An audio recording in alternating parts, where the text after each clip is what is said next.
Okay, I'll go. So, welcome to the Unlikely Historians with me, John B.J. Griffiths, and Me, Johnny J.B. Bennett.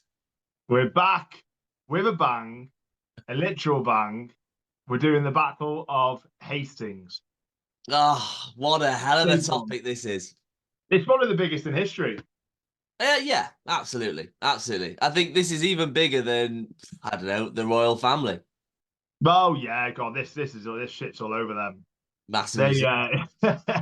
was the start of the world, so this is the start of it, isn't it? So we've got like a big connection now. This is where it all starts. Well, yes, yeah, that's a good Go point. into that. But yeah, it happened on the 14th of October, 1066.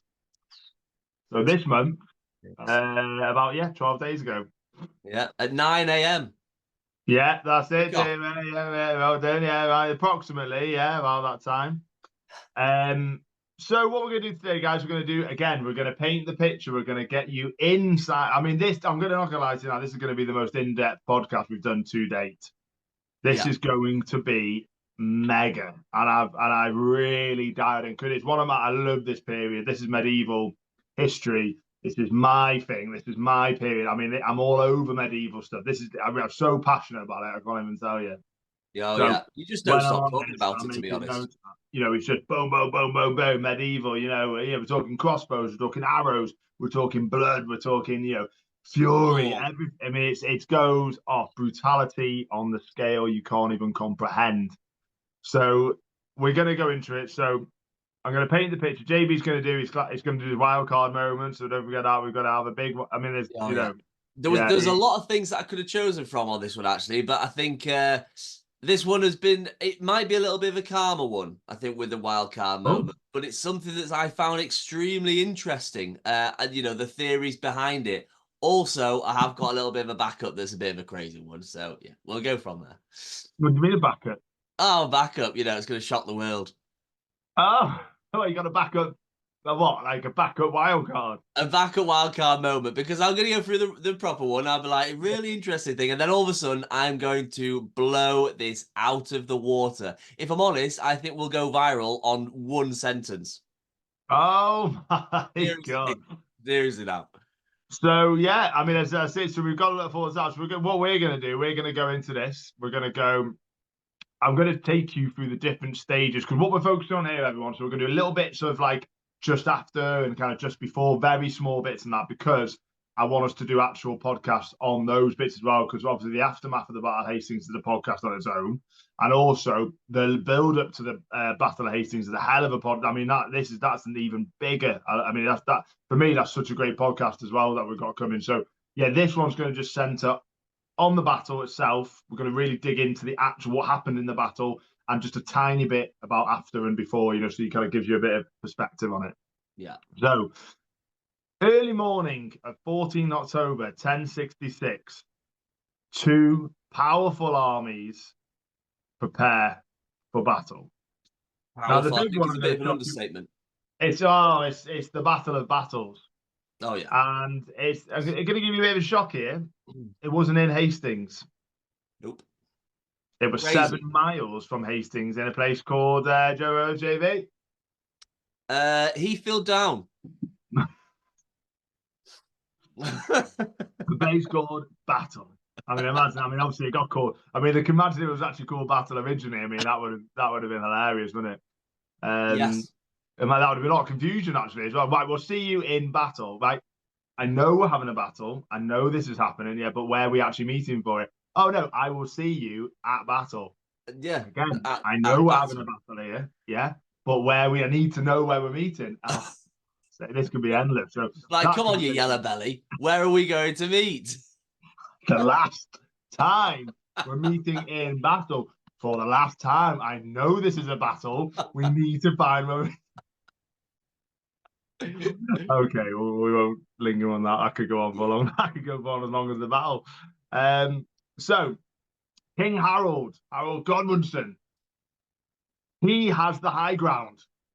This is where the battle is now. So we're in now. It's the morning of the battle. He has the high ground. No, Anakin, I have the high ground. That was the famous words. This is what Oh, Harold, yeah. he's not actually saying that as a Star Wars reference, if none of you actually know that. But yeah, he has the high ground. And to give you a bit of perspective, he was about King Harold. He was crowned 9 months earlier on January the 6th, 1066. So this is all happening within a year, this, okay? And it was the day after Edward the Confessor died. Okay, so Harold swooped in. He was the brother-in-law, no blood relative to Edward the Confessor. So, yeah. Wow. Yeah, I know. Take that one. How does that all link in together then? I mean, where has all that come from? No blood relative. No, yeah, he didn't have any blood relatives. So this, you can see now, this is where the chaos Yeah, starts started. from. Yeah. The English nobility actually elected Harold. They all came together, with the support from them. So they wanted him in pretty much. He was in with everyone. He knew what he was doing. Harold. He played the game. Probably also the first English monarch to be crowned in Westminster Abbey. Oh. Yeah, so another little fact for you there. So his claim was literally just by his family standing, really. So his kind of name and support from the English nobles. That's how literally he got in.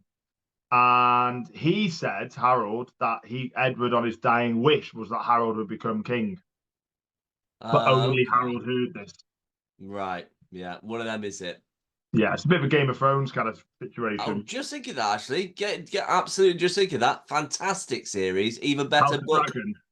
Well, books. Yeah, books. Yeah. Yeah, so it's yeah, it's a very Game of Thrones situation. So there was two challengers, sorry. One was William, Duke of Normandy. Yeah. He claimed that Harold had promised him the throne in 1064. Oh, 2 years. But I don't know how Harold promised this when he's not king. And this is what I'm saying. He's got his bloody nose into everything. Yeah, yeah, yeah. Sounds like a guy with a lot of promises, but not a lot of backbone to back it all up. Well, he had some backbone, mate. I'll tell you that right Oh, now. He right. had something else. He had some bloody backbone. I'll tell you that right now. And if you want to see a bit more about Harold, actually, it's in the Vikings Valhalla, and I'll talk about another Harold well as well. So the series Viking Valhalla on Netflix. This is where it's all. So this is the build up to 1066, so all the stuff that happened before, quite a while before. So if you want to look a bit more into that, Vikings Valhalla, not 100% accurate, but it gives you a bit of an idea who these characters are, brings them to life. So then we have number 2 challenger, Harold Hardrada, and I fucking love Harold Hardrada. He's my favorite Viking. He is literally my favorite Viking out of any of them. He was absolute unit of a man, Yeah. and he was a giant, literally a giant as well. One of the most powerful warriors in the world at the time. This was obviously about a while before he had to leave Norway. I'll give you a little bit about Harald Hardrada because he's just amazing. We will do a podcast on him. He originally had to leave in exile of Norway, even though he was rightful heir to the throne. So he went to Constantinople, and he started, earning money, being like a mercenary there. And he was so good, they actually made him the King's Guard of the Emperor of Constantinople, the Byzantium Empire. He was the King's Guard, and actually the mountain of Game of Thrones is actually based. They've actually done quite a bit on Harald Hardrada for that, because he was just this Oh, wow. beast of a man, and he could beat everyone in battle, anyone. And he was so powerful. Then he built up his wealth, and he managed to come back. And he didn't just take back Norway; he took over Denmark as well. So he became the king of Denmark and Norway. So he was just a powerful warrior who didn't lose. Harold never Yeah. lost. Well, he did eventually, but he claimed he had the right to the throne just on an agreement between his predecessor and the previous king of England. So What? it's a bit wishy-washy. So That's then insane. a long time ago that they had that he could be king of England. So that was, Yeah. yeah. So Harald Hardrada was the next challenger. So again, so what happened was they had the Battle of Stamford Bridge, which is actually not far from where Johnny lives. Yeah, absolutely. We'll Just have around to the do a corner. podcast. Yeah, there you go. And we'll do a podcast from there, definitely. Oh, And yes. Harold Godwinson so Harold Hardrada invaded initially first. I'll give you a quick overview.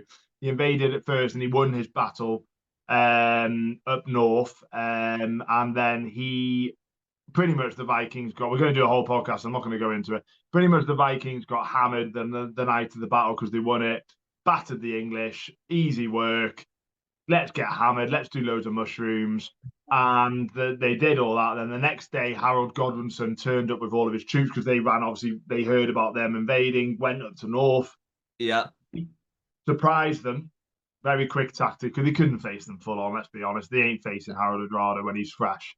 And beat the Vikings because they were rough. There was one man, and I won't go to talk, but there was a very famous guy who stood on the bridge and he battered. So when the Vikings were trying to get themselves ready for battle, he was just holding them all off, wasn't he? Mate, literally, they couldn't do anything. He was just battle axe, a swing, and then they were like dying, and all they couldn't. They were just couldn't beat explosions everywhere somehow.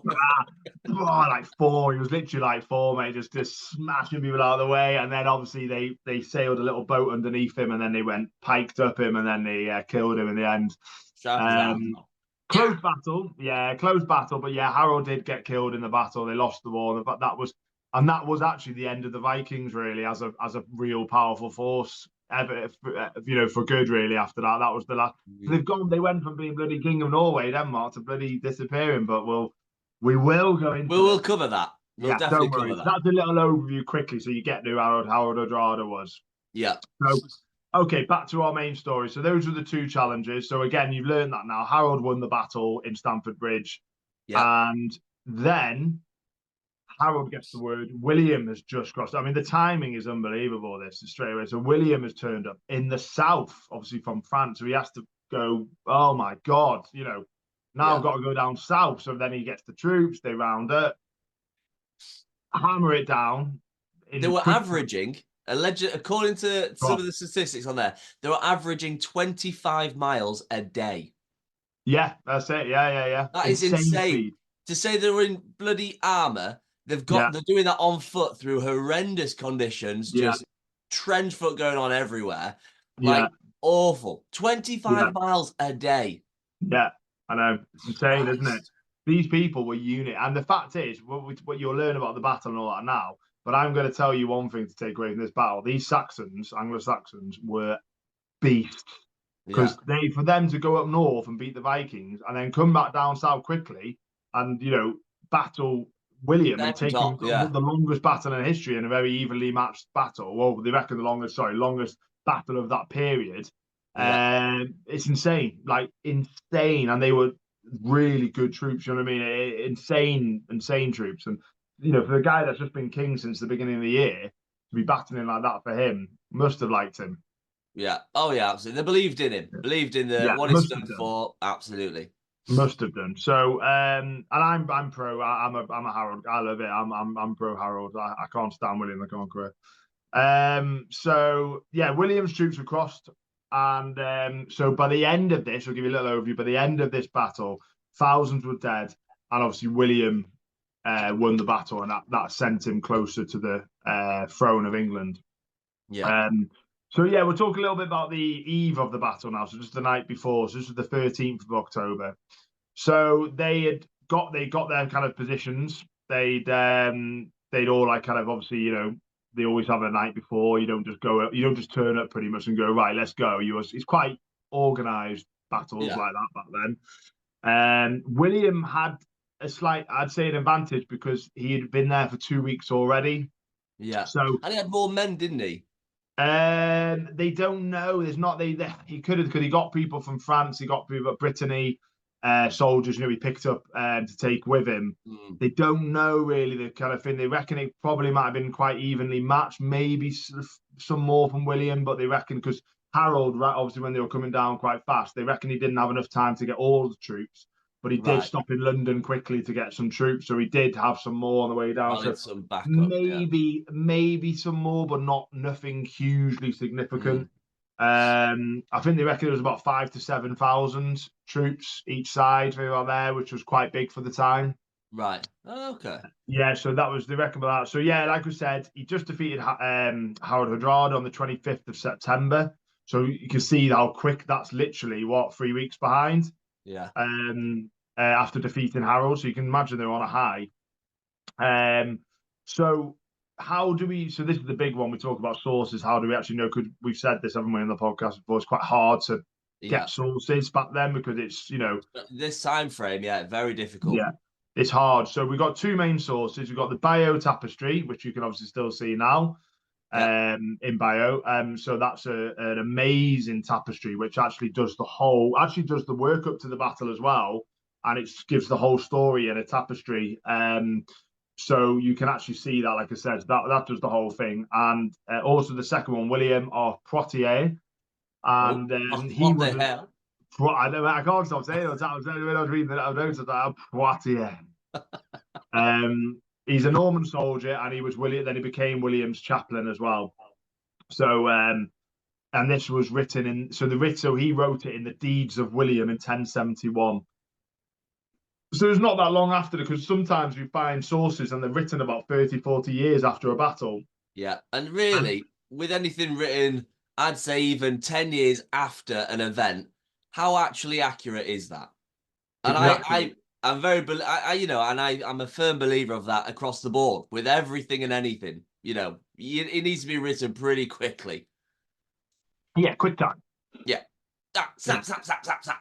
Yeah, that's it. I mean, I give him that. 1071 is quite a good. I like that. It's quite a good timing after, because it's still fresh. 5 years ago for us was that 2018.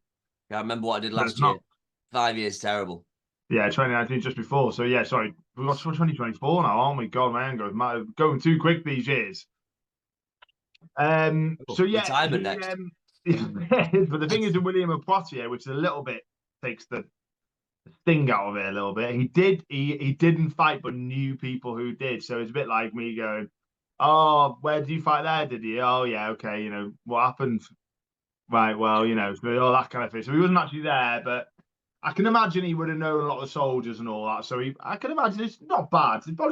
I think it's actually the best source probably at that time. Generally. Nah. Um, it's a pretty good source for that. Because when you go through sources, there's some of them are nightmares.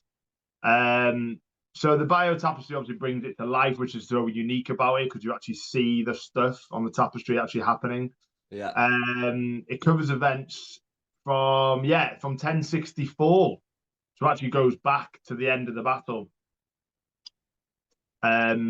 So likely, yes, they were made obviously after the conquest, and they were actually made for William's half brother, Bishop Odo of Bio. So he features a lot in the tapestry. Say that 5 times fast. Bishop Odo and Mayo. Bishop Odo of Bio featured a lot. Both sources, yeah. So both of the sources we've got to remember from a Norman perspective. So Yeah. you've got to gonna give a little bit. We spoke about this in our King Richard the third podcast, when a lot of the stuff we learned about it was from the Tudor side. Mm. So obviously they're going to get some digs in there. But yeah, they provide more than most sources we've ever had about a battle in medieval history. Fair enough. They were quite happy to get involved with the info. It's for the time. It's very good info. Very, Mm. very, very Mm. good. So yeah, we'll move on now. So we're going to talk about a little bit about the positions on the battlefield, because, like I said, we're going into the battle here. We want to Yeah. get an actual picture of it. So Harold, yeah, he was based along the ridge at the top. So actually, this is where the abbey stands now, the Battle Abbey. So Yeah. I'll talk a bit about the end about why they reckon it was there. But yeah, so they stood on that ridge, and they reckon it was about half a mile long, the wall. Yeah. Yeah. That's Yeah. insane, isn't it? Which is it is actually crazy when you think about it, and the defensive strategy that was set up in such a short time frame, Yeah. marching all that way, from the blue north, coming all the way down to the south, and then being able to devise such a good strategy that essentially did win them the battle, but then they overstepped the mark a little bit. Yeah, that's the least of it. And that's and that's what led to the actual downfall, sort of thing. But the Yeah. strategy itself was pristine. It was brilliant, to be fair. It's genius, and it's still annoying me, because I am so pro England Harold in this situation, the Mm, Anglo-Saxon. So I'm like, I just think you've got that invader, haven't you? You've got that invader from like France coming over, trying to think he can just come in and take over what's going on for the last yeah, hundreds of years. You think you can yeah. just come in here, do you, and do what you want? Well, he did obviously, but it's annoying, really, isn't it? Um, He succeeded in doing what he wanted. Yeah, So yeah, it was very resistant to the. So yeah, so it's very little room to move. So the Saxons had Mm. very small room, but then it was also very hard to like penetrate. So yeah, it's yeah, it's a bad one. So William, he's positioned obviously down at the south, so he's around above a marshy valley around there. So he's like kind of yeah, on the hillside. The Normans were in the centre, Britons to the west, and so Britons to the west, and then the French were to the east. So he split up his, you know, groups Mm. in different parts. Do you know what I mean? So like that. So you had the different ranks. You had obviously archers at the front. You had the which obviously they would fire in first. The archers they would try and get, so you kind of get through the wall. As many Infantry, injuries as possible for the archers to get into them. And then yeah, as they're marching forwards, dropping like flies, that's when you've got, the soldiers and the cavalry pushing through forwards past the that's archers. it. Yeah, that's it. Good, You got good that one piece. strategies. I like it. Well, this is where and this took on from here really. The Mm. archers, this has been going on all through for hundreds of years after that. Archers, infantry, cavalry. This is for hundreds of years past this. This was the way, obviously, because of the Normans. Yeah. So yeah, we're talking about. So we just spoke about the army size then. Yeah. So we talk about. There was actually some sources that Harold had the larger army about that time as well. Others said he didn't. Yeah, which Yeah. you spoke about then didn't reach full force. So there's two different ways really. There's sources for both of them really. So William, which we just spoke about then, are the French and obviously the Britons and the Normans. So they Mm. reckon what said today, yeah, both had about 5,000 to 7,000, which was very large for that time. So it was like I said, everything was unique for this battle at the time. That's why it's so unique in history. It's an absolute battle.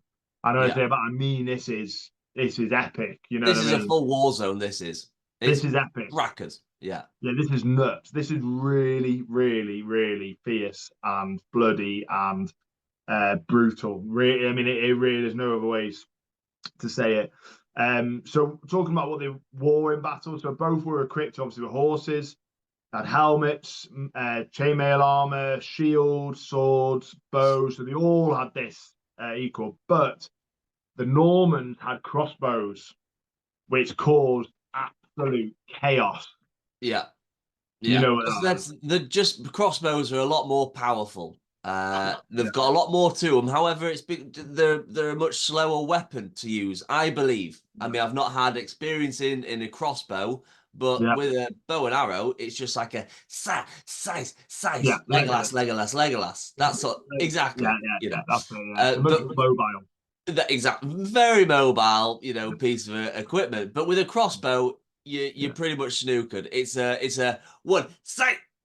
Okay, let's yeah. just load that back up. Okay, sight. And do you know what? It's a very slow piece of equipment, but very deadly in the right hands.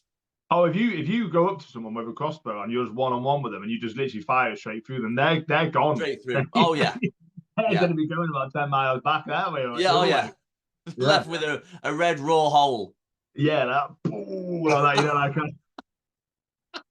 yeah. I mean, I don't know if any of you listeners have actually played Assassin's Creed. So on there, you kind of wait for a crossbow. I've done the whole like Vikings when they raid France, and they'll fire one crossbow at you, and then you'll just wait and you hear them picking it up and like right go. And literally by the time you get up there, they're gone. They're dead. They can't even got time to reload. They're like, oh shit, he's here. So you've got one in you. So the English had archers as well, but they're very few. Because yeah, he didn't. That wasn't really an English way. They wouldn't have like that kind of massive line of archers yet. You know what I mean? And Mm, then obviously the cavalry didn't have any of that. Horses were just used to ride to battle, so you yeah. would just leave them. That's it. You know what I mean?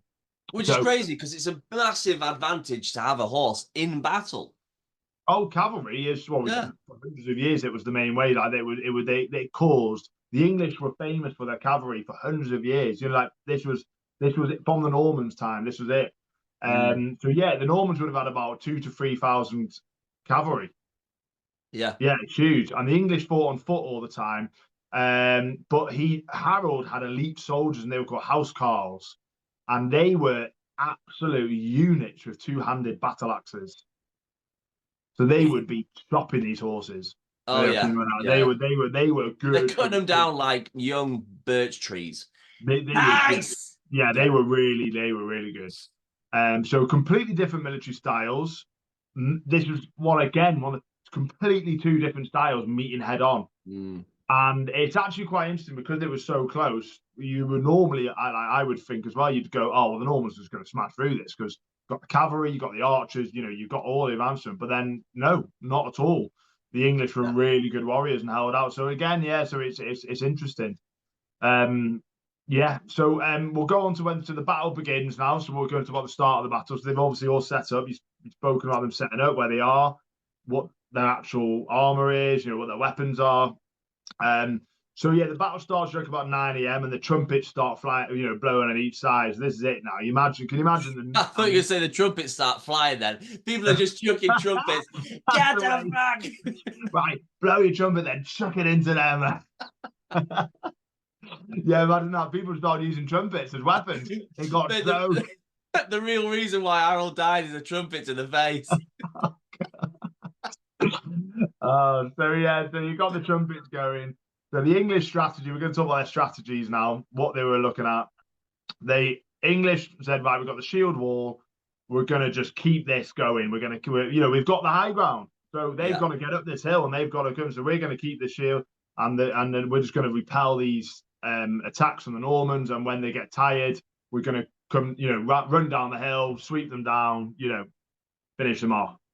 The Normans was obviously we're going to try and get through this slope. So they're going to use the archers to break out the shield wall and then go after the archers. We're going to go in with the infantry, come back down, go again, archers, go for the infantry, come back down.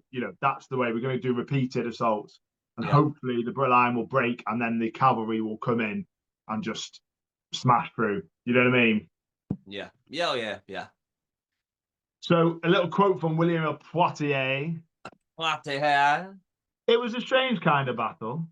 One side attacking with all mobility, the other withstanding as though rooted to the soil. Oh, wow. Yeah, what do you think of that? I love that because that tells a story in itself. That is a way to entice someone to find out more. Definitely. Yeah, William of Poitiers, so good with his words. Oh, silver tongue if there were. A wordsmith. Yes. A young William Wordsworth, some people used to call him. Or William Shakespeare. Yeah, all the Williams. I mean, these Williams have got some great William. words. Yeah. Sure, William Blake was another one as well. William Blake, he wrote No, some that was Gossip Girl. No, that's not. No, he's not. Okay. William Blake wrote Jerusalem. I'm sure he did. I might be wrong. Correct me if I'm wrong. So yeah, we've obviously told what's been happening, what the tactics are. We've got a stalemate. Howard's forces are keeping strong. England, those housecarls are smashing people down when they're coming up, going through the Norman infantry. But at this time, there was a rumor at one point of the battle that William had been killed in the battle. So the Normans start freaking out and start fleeing in panic. So they were like, "Oh my god, which I thought actually, this is my point in this now. This happened on both sides. When they just crumble when a king dies, for example, right? Everyone just goes, "Oh my god, the battle's over." Oh, they did this with the Battle of Bosworth. We spoke about with Richard. Keep fighting. In my head, yeah. You're fighting for your country. Yeah, fight. Yeah, exactly. Like, who cares? Okay, the king's dead. We've got someone who's ready to come in his place. It would have been if Harold would have had someone ready to go, one of the nobles again. And then the Saxons would have carried on. So same with William. If William dies, fucking hell, we're here now. We're in Britain. Exactly. William's got relatives, whatever, who can just take the place if we need to. Let's just, we got to win this battle. So if William dies, we've got commanders there. You've got everyone there, who can carry it on. I don't get this freak out of stuff. You know what I mean? It is crazy, and it is a very strange way of looking at things because they think all hope is gone now. I imagine that's what they think, but it's really not. At the end of the day, you're fighting for your country. That's why you're there. You're fighting to do something. And just because you lose one person, yes, of course, there's a great relevance to what's going on as a pretty important person, but still, you're in the middle of a war zone. You don't just turn bloody around and run off. Yeah, I mean, it's the worst thing you can do because you're going to get. I mean, this is brutal. So if you just start running away, you're going to get hacked down to pieces, like literally. Or you could try and stand and fight, and let's see if we can win this war, or live for another blooming day. Let's try and get through this battle. We'll come to it. We'll come to who becomes king after. I just don't get it. I've seen, the English did it as well. They do it all through history. This happened. Like a king would die. Happened with Richard as well. He dies. Oh my God, the war's done. It's over. No, keep fighting to the bitter end. It's not a game of chess. This is the thing that I've never understood, Okay, when your king's dead, perfect, or about to be killed, clearly checkmate, then that's it, done. But oh no, this is a real world now, not a game of chess, all right? Let's get going, I've got an axe in my hand and a shield in the other. What am I going to do with this? Not piss off. Oh yeah. I mean, if me and JB were in this battle, we'd be definitely house calls. I'm telling you now. Or I'd be killing the kings. All right. Yeah. Oh yeah. We just killed our own king. Is that? Hey guys, let's wait. He's a lunatic. Yeah. He just killed his own king. Oh, God. Heretic. Yeah, but you might think you want to kill me now, but when I'm in that battle, you know who you want on your side. Okay, so moving on. So we got the river back. Now this really helped the Normans because he wasn't dead, William, and obviously the English, some of the English, now not all of them, start running down the hill. You can imagine Harold going, no, don't do that, don't. And they're just thinking, we've won. They're running away, and William's dead. And then obviously the line broke.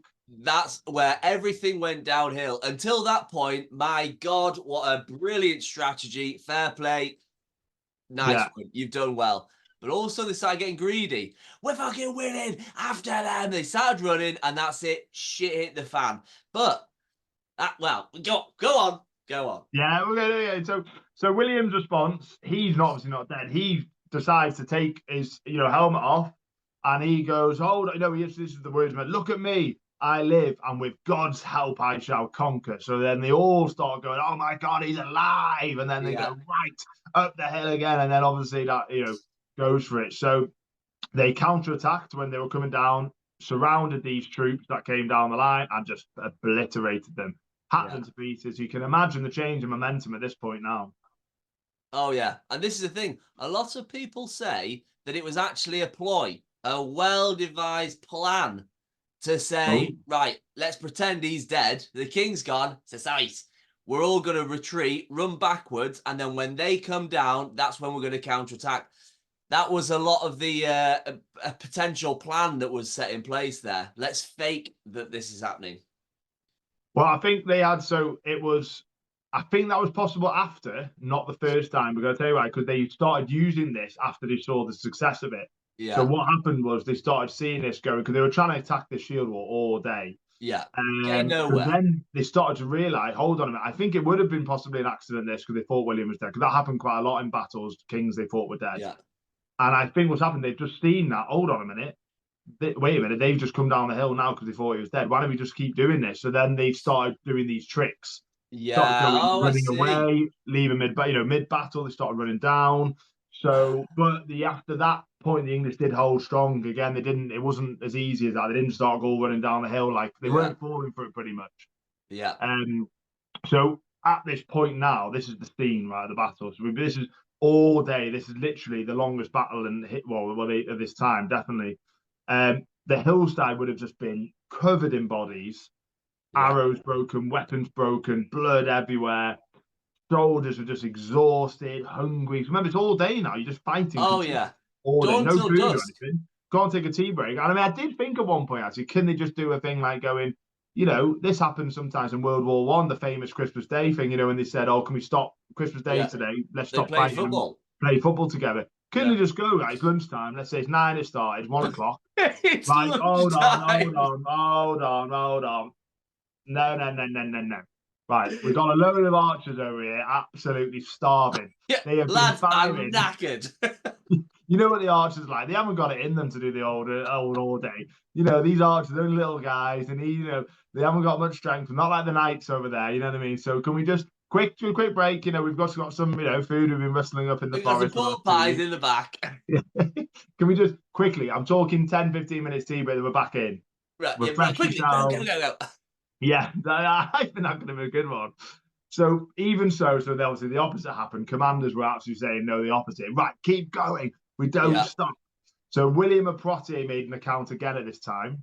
Oh, The Anglo the Anglo-Saxons were packed so tightly together that the dead could scarcely fall, and the wounded could not remove themselves from the action. So the wounded, imagine yours, like literally, maybe it's a little flesh wound. You've even just been slashed a little bit as you've gone in on your arm into the, into the shield wall. or maybe your legs off.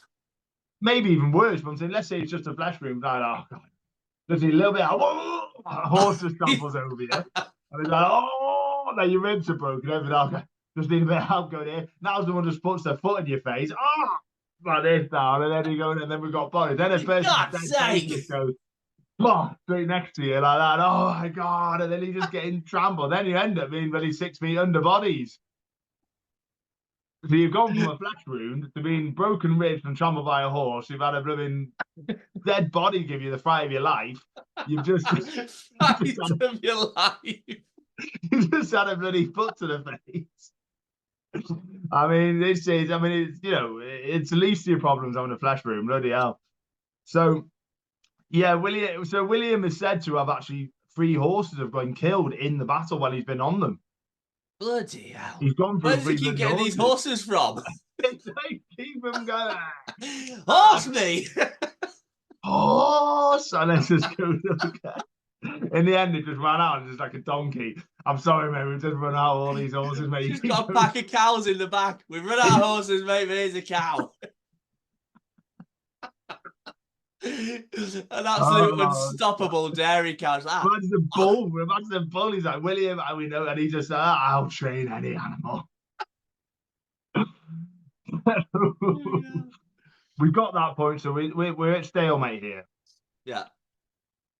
Then, so the next part, Harold gets killed in the battle. This is on the Bayeux Tapestry at this point. So the final Norman assault. So it's the daylight's going now. So we're about 6 o'clock now. This is what's been going on all day.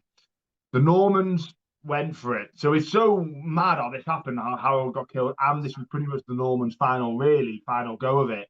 And because it was obviously getting later on, you know what I mean? So we're looking at October now, aren't we? So the light, obviously, so it's probably getting 6 o'clock. It's getting, it's still a bit light, but it's daylight's going. Yeah.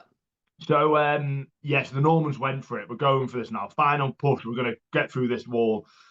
So at this time, they reckon Harold's 2 brothers who were fighting and other commanders, they were probably dead by now.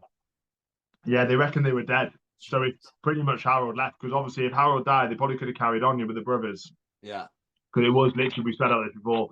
So Harold got killed during this final assault, which is mad, isn't it? It's just mad how those 2 things happen in the same, pretty much final go, and then by all means he dies.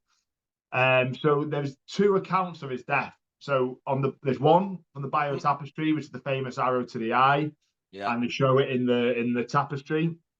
And the other is described him how he brutally gets killed by 4 Norman knights. So I'll tell you which each Norman knight supposedly did. The first one apparently pierced his chest, splitting his blood into the earth. That's the words of it. Second knight decapitated him below his helmet, so went straight through from the helmet, which is a good, smoking, clean shot if he did that. That's a hell of a shot. One of them drove a lance into him. Just straight through. The fourth one severed his leg and then carried his limb away. Yeah, that's a bit of an insult. Mate, that's an insult to injury, that is. I've got your leg. Yeah, imagine he actually did, but he came loud. I've got it. And then starts running away into battle, out of the battle. So this happens. So this is the end. So this is the end of it now. Harold has died. Which I said, because the war's still there and all that. I know he's died, but we're still in this. Anyway, with the English lead, they were like losing hope. But apparently they just went momentum. The Normans did the last attack, and it just went for it. Then finally broke the shield wall. They fled. So William of Poitiers described this. He actually described the relentless Norman pursuit after them, saying the horses were just trampling over the dead, and they were going for them, hacking people down, because the whole shield wall just scattered. Yeah. So yeah, and that was the end of the battle. And then they reckon the duration of this probably lasted about 9 hours. About 9 to 6, I put roughly that kind of time, and it just shows from what you said at the beginning how evenly matched these 2 were. You know what I mean? For it to go on that long, Yeah. And the English, remember, the English have been done Stamford Bridge. They would run, they literally got down quick time, and then they faced this Norman army at the same time, massive Norman army. So it's like, this English force, I'm telling you now, and for that, and it's a shame they lost. So, can imagine they did win 2 in a row. Imagine after that history changed. They beaten the Vikings up north, and they nearly beat the Normans. Imagine they did that in the same time. It'd be the greatest in history, wouldn't it? It actually, you think about it, they could possibly have been some of the greatest warriors of all time to be able to do that, to go that distance. To fight the Vikings, number one, is a hell of an accomplishment because they were fucking lunatics, mate. Yeah. Lunatics. They were unstoppable. So to I don't know, withstand that wave of violence and chaos, just unorganized terror were the Vikings. And then to come march the other side of the country to come down and to fight an even, I don't know, I'd say, well, just a force comparable to the Vikings, essentially. And to the Normans were the Vikings, really. Well, I mean, the first battle, that's what I'm saying. Comparable to that violence and that sort of thing. Again, after the actual traveling distance down, it's insane. Absolutely. Because who was William related to? Who was his answer? Who was his relative? Rollo. Oh, really? Yeah, Rollo was William the Conqueror's granddad, great granddad. I think it was granddad, yeah. So isn't that Ragnar Lothbrok's, I'm sure he was a blood. Was he? Yeah, they were meant to be brothers, but that's in the story. They would have been nowhere near each other on timelines. Were they not related at all? Like even no, there's about 200 years difference between them. Over how long? 200. 200 years? Yeah, about that. Ragnar. God. I mean, his spirit was immortal. It lives within me, but we'll leave that to the Viking stuff when I can tell you about my history. The Viking show was completely bollocks, just to let you all know. I mean, it's a great show, just none of it was true. Because so historically inaccurate. Yeah, crazy. Rollo and Ragnar brothers ridiculous. But because obviously you've got like Rollo who went to the Norman side in it. That's why was William.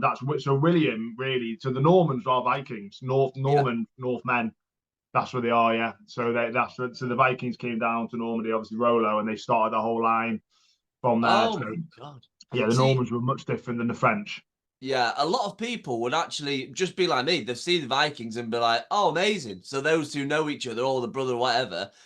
But in real life, you couldn't be further from the truth. That's a crazy fact, actually. So yeah, bloody yeah. So no one knows if Ragnar Lothbrok was real anyway, so that's another one. But that's time for another Ragnar is real. He lives on within me.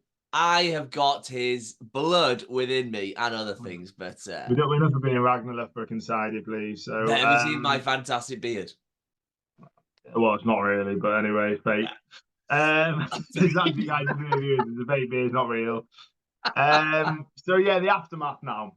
So the Battle of Hastings, that was it started a major upheaval in England. So this didn't just end. It wasn't like, oh great, winning the Conqueror's king now, oh amazing. No, there was a lot of shit happened after, which we're going to do a podcast, a different one on aftermath and before the Battle of Hastings as well. So we'll do it on, like I said, about 1064, that kind of stuff. So yeah, following victory, William marched on to London. So it was his now, pretty much, and he was crowned on Christmas Day in 1066. With that Norman influence, it changed England for good, really. Reshaped it, the governance, how it was run, the organisation, things like the feudal system came into place, laws changed, the building of castles, all the castles you see now pretty much all started from the Normans. So it all came from there, the architecture and all that. Because you can go to places like, here's a good example, Chester Cathedral and York Minster. We'll do a podcast definitely from York Minster. And then you can actually see where so in Chester Cathedral, they've still got some of the old Anglo-Saxon part of the cathedral there, completely different arches. The Norman arches are kind of, round at the top there. We'll show it because some of you will be listening to this as well. We'll do actual podcast one time from one of the cathedrals. So you can see where the Norman architecture took over, but they still have some of the old Anglo-Saxon ones. And there is actually in Chester still an Anglo-Saxon cathedral still there. Actual full Anglo-Saxon, one of the only ones in the country, I think. So that's in Chester. Wow. So you can see the difference between the Norman one and the Anglo-Saxon one. Right. So, okay. Yeah, so you got that. So yeah, that changed. And also after that, they had the founding of Battle Abbey, which we spoke about in the beginning. So that would have been done around 1071. William made Battle Abbey on the battlefield because he wanted to do it for atonement, really, of the bloodshed that happened. He wanted to kind of go like, this is over now. I want to, pretty much do a gesture to God. Mm. So they reckon it was actually built, because we spoke about it being where the Battle Abbey was, the ridge where the shield wall was. They reckon it's where they found Harold's body, is where it was actually built on. So that'll be a very interesting place. We said on a future podcast we'll do an episode from Battle Abbey and all that, and we'll go to where Harold could have, well, possibly likely died, and Yeah, then we'll stand there and we'll do an episode from that. I'm well up for that. And Absolutely. and that is from my end. That is the history of the Battle of Hastings. So I will give it over to Johnny now for his wild card moment. Well, I tell you what, I just want to thank you, Beach, because I've learned a lot. I've learned a lot of stuff, and just hearing about, what they had to do, what they were wearing, even the weaponry and stuff. It's just crazy back in the day how so different it is to like nowadays and what we consider life.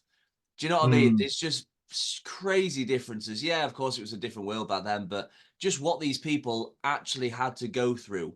And that was yeah, just like, well, you just got to because it's for your queen and country or your king and country. And it's like you've yeah, got to go through that sort of stuff. And my God, it's crackers. Absolutely amazing. yeah. So okay, wild card moment about the location of the place. Now, this one I found very interesting because you said that Battle of Hastings was actually in battle. Okay. Mm. Um, there's actually been a lot of talk and a lot of discussions about it being even further away, another 10 miles away from the believed area in battle that the actual battle could have taken place. Now, they've found, and this is where I was saying about the Heathfield. Okay, there's a certain area that's even further away that they found some form of like, I don't know, armor and weaponry and stuff like that that would link back to those times where there was mass killings and stuff like that. So it could be the case where, don't know, a secondary battle or something like that. A lot of people are saying that that was where the actual location of the battle was, but it's with sources back then, like we were saying before, Yeah, very, very, very difficult. yeah. Now, I found that very interesting, but I know with my wild cards, I like to put a little bit of craziness into it. So this is the one that's going to blow people's minds. Harold, arrow to the eye, potentially. Yeah. Some people say Harold didn't even make it to the war. He wasn't even there in the battle. It was one of his brothers that was wearing his suit of armor, pretending to be him, and he actually died before the Battle of Hastings Where? in the previous battle. In Stamford Bridge? Potentially that he could have Oh been my killed in God. Stamford Bridge, mate. So, but his last orders were essentially to his brothers to keep the fight going, saying, whatever we need to do, we need to keep this going, we need to do this. So then, for their understanding of we need to keep fighting and, clearly going to take over from me as the king, Yeah. when the whole thing of we need to go down south, we need to get marching, he was wearing his armor and everything, just went, right, we've been told the king said we need to go down, we need to do this, this, and this. And they all just set off going. So people they might not have actually seen him, our good old Harold, Wow. since the Battle of Stamford Bridge. Wow, isn't that amazing? And do you know what? I love it. Could he obviously would have looked a bit like him, his brothers maybe possibly as well, done the whole, Yeah. he could definitely go for it, couldn't he? You know what I mean? And obviously good battle, were good warriors as well, both of them. Yeah. Yeah. Yeah. Wow, that's a wild card and a half, that mate. Two of them, It really. is. It is. I saw that and I thought, never. Anyway, I started reading into it and proper doing a bit of research, a bit of I like digging. that. Yeah, Yeah, investigative journalism. That's what I was yeah, doing a bit yeah. of. And honestly, mate, it's crazy. Absolutely crazy that a lot of people think that that actually happened. Yeah, I mean, it's definitely a possibility because you just don't know. And that's maybe they could have been so revved up. They were like, right, we need to do this now for Harold because Yeah. he's just died in that battle for us, done it for Yeah. his people. And now also the brother known king. And it's like, right, we're going to get down there quick time. We're going to fucking show these Normans. Yeah. Um, That's interesting, and I'd like to get a little add in on there, a bit about Harold Hardrada again, something that you might not know. Oh. So when I said to all of the viewers before, like, "Oh, Harold, died in battle," he didn't just die in battle, and this is the popular misconception. He didn't. He went down with an absolute bang, mate. Harold Hardrada, no one could kill him. Apparently, he died with 7, 8 arrows in him, still fighting. Oh yeah, Harold didn't just. Oh yeah. Harold didn't just die. It wasn't like a thing. I'll tell you now. So I'll just get up in here. It was a what I've learned in the past. Harold famously, they just couldn't kill him.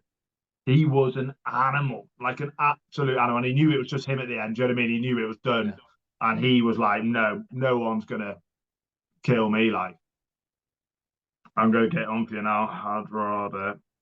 It is here now. I'm just gonna give you here. Here we go. So he was he's a great looking guy, by the way, just like on his old picture, I'll have to get up on the video. It really is. Okay. I love that you got like, when you get like personal life of Harold. Like, oh yeah, like we all know that. So Harold had many wives on the go. Yeah, so where's this death now? I'm just getting it now on here. I'm sure there's one. I will put it up about it if we haven't found it now, but what I've learned about myself, we'll definitely put it up about it. We'll do it on the next podcast, actually. We'll save it. We'll do it on the next podcast. But what I do know, he went down with an absolute bang. He was just hacking everyone away with his axe. No one could take him down. He was not happening. So he had like loads of arrows in him and he was just still going, one of the famous Viking deaths. Wow. Yeah. Oh God. Refusing to die. The Vikings, we definitely need to do quite a lot on them. So much about them, so much. So I think that's going to be quite a good sort of focus for us at some point as well. I really do believe. I'd rather do that. Like I say, we spoke about this before. We're going to do a big one on the Vikings. We're not just going to do it like this. We will go because we're going to do a location one with the Vikings. Yes. Definitely. We will definitely do a location one with the Vikings. So anyone listening to this now, we're going to 100%. We're going to do a location one with the Vikings. Because we want to make it. Me and Johnny love Vikings. So we're going to make it a good big one this podcast. Yeah. Oh yes, absolutely. Yeah. Absolutely. Yeah. So yeah, well, I think we've pretty much covered all we've got time for in the Hastings. I mean, don't get us wrong, there's so much more we could go into about this battle. It's just like we said, it's one of the battle of the ages, really. It will continue to live on because it was an epic event. But yeah, I think we've covered the most important things and of course got people thinking. That's the main thing. Yeah, we brought it to life and we just spoke about it. And like I said, in the future, we will be definitely doing more of these, as in location ones as well. So we'll definitely plan a trip down to Hastings. Well, not Hastings itself, because remember it's not in bloody Hastings. Do you know what? We're going to go wasting our time. Locations. We're going to go to all of the locations. We're going to do the whole. Me and Johnny are going to find out exactly where the Battle of Hastings. We're going to ask the hard questions and we're going to get digging. Yeah, we're literally going to dig and we're going to find, armor, everything. So there you go. Well, thank you very much for getting involved, guys. And any comments, anything like that, we'd love to hear what your thoughts are, on the wild card moments and stuff like that, or just anything you want us to cover next time. So comments, anything like that, just give us a shout. Yeah, get him in, guys. We'll do that, and then we will see you on the next one. See you later, guys. See ya.